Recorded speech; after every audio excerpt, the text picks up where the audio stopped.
قیامت میں لوگوں کو بعض مقامات جنت کی طرف گھسیٹا جائے گا، نہیں جائیں گے۔ کیوں نہیں جا رہے ہو ان مقامات پہ بہشت کے؟ کہا ہماری جنت حسین ہے، ہم اس کے گرد گھومنا چاہتے ہیں، ہمیں اس کے پاس جانا ہے۔ ہاں عزیزان محترم، حاج مرزوق بہت بڑے مرثیہ خواں تھے، روزے مصاحب پڑھا کرتے تھے عراق میں۔ بہت لوگوں نے بلایا، اور قدیمی ماتم داری جو تھی 2 ہاتھ کی، انہوں ہی نے جو ہے وہ شروع کیا تہران میں، نہیں آتے تھے۔ ایک دن خواب میں امام حسین کو دیکھا، امام حسین آئے، کہا کہ جاؤ حاج مرزوق وہاں جاؤ اور وہاں عزاداری کرو۔ آ گئے، زندگی گزر گئی، بہرحال شدید مریض ہوئے۔ آخری جب محسوس ہوا کہ ایام آخری ہیں تو اپنے ایک دوست کو بلایا، بہت قریبی دوست تھا، اور اسے کہا کہ آج میں تمہیں ایک راز کی بات بتاتا ہوں۔ کہا کہ چند دنوں پہلے میں شدید بخار میں مبتلا تھا، اور اس وجہ سے، بخار کی وجہ سے میرا جو ہے وہ گلا خشک ہو گیا، مجھے پانی کی طلب ہوئی۔ میں نے اپنی بیٹیوں کو آواز دی، میری 3 بیٹیاں، ایک راضیہ، ایک مرضیہ، ایک فاطمہ۔ میں نے پہلی بیٹی کو بلایا راضیہ، تو دیکھا ایک نقاب پوش بی بی تشریف لائی۔ حیا نے مجھے کچھ بولنے نہ دیا، خواب میں نہیں، مشاہدہ کر رہا ہے، بیدار ہے۔ جب میں نے کہا مرضیہ، تو وہ بی بی اور آگے بڑھی، مجھ سے پھر کچھ نہ بولا گیا۔ جب میں نے کہا فاطمہ، تو اس خاتون نے کہا ہم آ گئے ہیں نا، کیا چاہیے؟ کہا بی بی آپ کا ادب احترام اجازت نہیں دیتا کہ آپ سے میں کچھ تقاضا کروں۔ کہا حاج مرزوق ساری زندگی ہماری نوکری کی ہے، لوگ بھول سکتے ہیں احسانوں کو، یہ گھر نہیں بھولتا، وہ بھی ایسی نوکری۔ اللہ اکبر۔ کہا ساری زندگی تم نے ہماری نوکری کی ہے، اب کچھ ہم بھی تمہارے لیے پانی چاہیے۔ کہا بی بی نے ایک پانی کا گلاس دیا۔ کہا میری بچپن سے عادت تھی، جب پانی ہاتھ میں آتا تھا تو کہتا تھا صلی اللہ علیہ یا ابا عبداللہ۔ کہا میں نے یہ جملے کہے، بی بی نے گریا شروع کر دیا۔ نام بیٹے کا سنا۔ کہا حاج مرزوق ہمارے لیے مصائب نہیں پڑھو گے؟ بیمار ہے، شدید بیمار ہے۔ کہا بی بی ڈاکٹروں نے منع کیا ہوا ہے کہ اس حالت میں تم مصائب نہیں پڑھو، لیکن آپ کہتی ہیں تو ضرور پڑھوں گا۔ بی بی کون سے مصائب پڑھوں؟ اللہ اکبر۔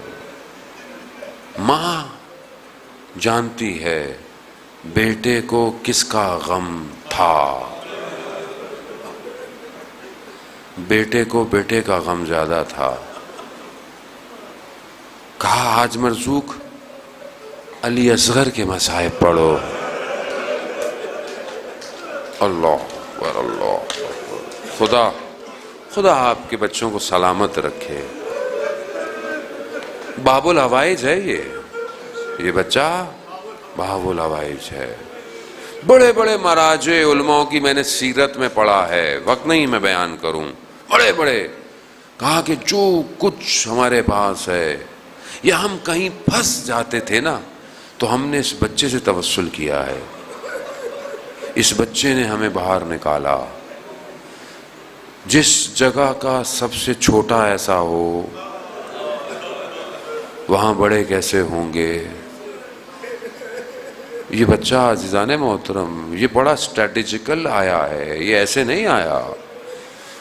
یہ بچہ وہ وقت آیا جب امام نے استغاثہ بلند کیا، جب کوئی بھی نہیں ہے، سب جا چکے ہیں۔ کبھی تلوار کو زمین سے لگ کے امام دائیں دیکھتے ہیں بائیں دیکھتے ہیں، آئینہ آئینہ مسلم، آئینہ آئینہ ہانی ابن عروہ، آئینہ آئینہ حبیب ابن مظاہر، کہاں ہو؟ کہاں ہے سب؟ کہاں ہے علی اکبر؟ اسی عالم میں میرا مولا کہتا ہے حل من ناصر، ہے کوئی میری نصرت کرنے والا، ہے کوئی میری مدد کر؟ اللہ، غربت امام حسین ہے عزاداران موت۔ یہ جملے ادا ہوئے اس مبارک دہان سے تو دیکھا خیموں میں شور اٹھا، میرے مولا خیموں میں پلٹے، کہا بہن میں نے نہیں کہا تھا جب تک میں زندہ ہوں شور نہیں کرنا، گریہ نہیں؟ کہا نہیں، جب سے آپ نے یہ کہا ہے نا غربت کا اعلان، تو ایک بچہ ہے جو کسی آغوش میں نہیں آ رہا، ہر آغوش میں اس کو رکھا ہے لیکن اسے چین۔ امام نے کہا لاؤ مجھے دے دو، جیسے ہی اپنے بابا کی آغوش میں آیا علی اصغر خاموش ہو گیا، جانتا تھا یہی آخری آغوش۔ اللہ، کون سمجھے وہ ماں کس طرح اس ماں نے علی اصغر دیا ہوگا، کیسے دیا ہوگا؟ یہ تو مائیں سمجھتی ہیں نا بچے کو، چھوٹا بچہ ویسے بھی ماں کی آغوش میں خاموش رہتا ہے، لیکن یہاں اسے پتا ہے کہ کوئی اور نوکری ہے۔ آیا امام نے اپنی عبا میں لپیٹا، لے کر چلے، دشمن سمجھا کہ امام قرآن لا رہے ہیں، قرآن نہیں تھا، قرآن کا چھوٹا سورہ تھا۔ آپ مصائب سنتے رہتے ہیں، میں بس تیزی سے اپنے آخری جملوں کی طرف بڑھوں گا۔ عزاداران محترم، امام نے جو ہے وہ خطاب کیا کہ تمہیں اگر مجھ پہ رحم نہیں ہے تو اس پہ رحم کرو، اس پہ رحم کرو۔ جب لوگوں نے دیکھا تو کہتے ہیں اشکیا کے لشکر میں بھی لوگوں نے رونا شروع کر دیا، گریہ شروع کر دیا، اور اس سے پہلے کہ یہ چھوٹا بچہ جنگ جتوا دیتا، اس لعین نے ہرملا کو کہا ہرملا اس ناطق قرآن کے چھوٹے سورے کو خاموش کرو۔ کیسا خاموش کیا؟ تیر، اللہ اکبر،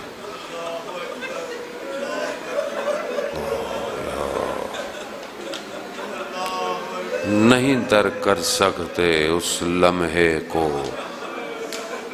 کہ جہاں حسین اس پھول کو پانی دینے لایا تھا۔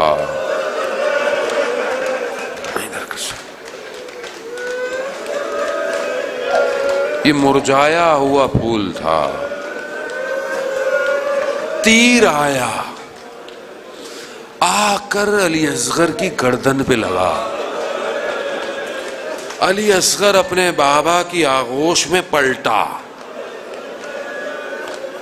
باپ کو دکھانا نہیں چاہتا تھا، وہ مسکراہٹ وہیں رہ گئی۔